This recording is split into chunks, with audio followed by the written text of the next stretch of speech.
দিছে যে আমাক পর্বতজোড়া আর গোসাইগাঁওটি এসটি রিজার্ভ রাখিব লাগে বলে আনফালিটি কি কৰিছে জেনারেল পপুলেশনের গৈ তেখেতসকলে কৈ আছে যে নাই আমার রিজার্ভেশনটো বঢ়াব নালাগে।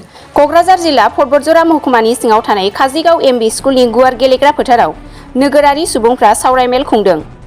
15था बिधानसभाखौ लानानै दिनै 5 जुलाइआव सावरायनाय जायो। बे सावरायनायाव गाहाय आलासि महरै बाहागो लाफैयो इउपिपिएल राजखान्थि हान्जानि गाहाय नेहाथारि राजु नार्जारिया। सिगां 12था बिधानसभामोन नाथाय दा 15था बिधानसभा जाबाय। बेखौ रायजोफोरा गोजोननाय मोन्दों होननानै फोरमायदों बिथां नार्जारिया। बिथाङा क'क्राझार लकसभा एसटि सीटखौ थांफिननायाव बुंथियो। लोगोसे उदालगुरियावबो लकसभा जानांगौ होननानै मख'बावो। आरो बिथाङा गोख्रों बिबुंथियाव बिपिएफ राजखान्थि हान्जाखौ गाग्लोबबावोदि गायनाय फुनाय दिनाव रायजोफोरखौ लानानै आन्दालन खालामदों होननानै राजु नार्जारिया बिबुंथियाव मख'बावो। पर्बतजरा जे मोनसे जोंहा एमएलए समष्टि जानो थांगासिनो दं बिनि रायजो राजाफ्रा दिनै मोनसे नागरिक सभा खुंदों। बे नागरिक सभायाव जोंखौबो लिंहरदों। बे नागरिक सभाखौ खुंनायनि जाहोनानो जाहैबाय जे पर्बतजरा जे मोनसे समष्टि जानो थांगासिनो दं बेखौ जोबोद मोजां मोनदों रायजो राजाफ्रा।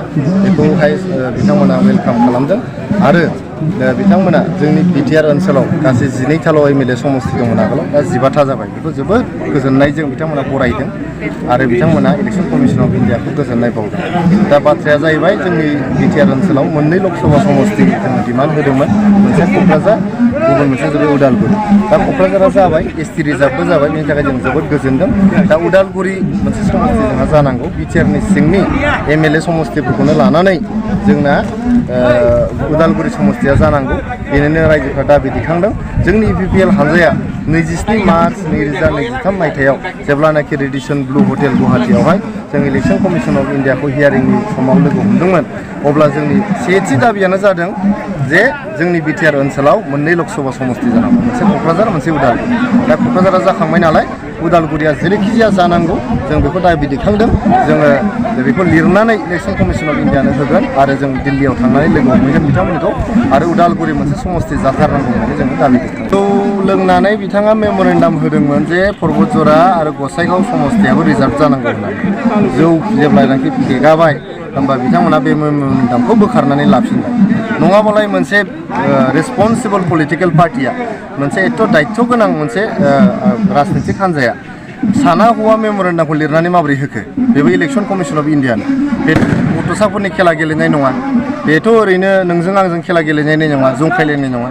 बिथांमोना लिरनानै होदों जे उदालगुरि आरो क'क्राझार मोननैबो लकसभा समष्टिया रिजार्भ जानांगौ आरो गसाइगाव आरो पर्बतजरायाबो रिजार्भ जानांगौ होननानै। जानांगौ नालाय जानांगौ। बे डिमान्डखौ बिथांमोना स्टेन्ड लानांगौमोन जे डिमान्डखौ बिथांमोना इलेक्सन कमिसन अफ इन्डियानो हरखाथारबाय। दा नोंथांमोना मिथियो बिपिएफ हान्जाया बा हाग्रामा महिलारि बिथाङा गुबुन जेबो खामानि गैला। दा बेबायदिनो गायनाय फुनाय समाव रायजो राजाफोरखौ आन्दलन खालामनो लांनानै थगायफ्लानानै मोनसे मेम'रेन्डाम होयो आरो बिनि अखानायै बेखौ बोखारनानै लाफिनो। जौ फेनानै लिरनानै मोनसे मेम'रेन्डाम होयो आरो जौआ गाबफिनबा बे मेम'रेन्डामखौ बोखारनानै लायो। बेबायदिजोंथ' आरो रायजो राजाफोरखौ थगायनो हानाय सम गैला। रायजो राजाफ्राबो दिनै रोंनाय रानाय जाबाय। रायजो राजाफ्रा बुजिनो हानाय जाबाय। बयबो मिथिनो हानाय जाबाय। 17 बोसोर जेसेबां थगायनानै जाबाय आरो थगायनानै जानायनि सम गैला दा।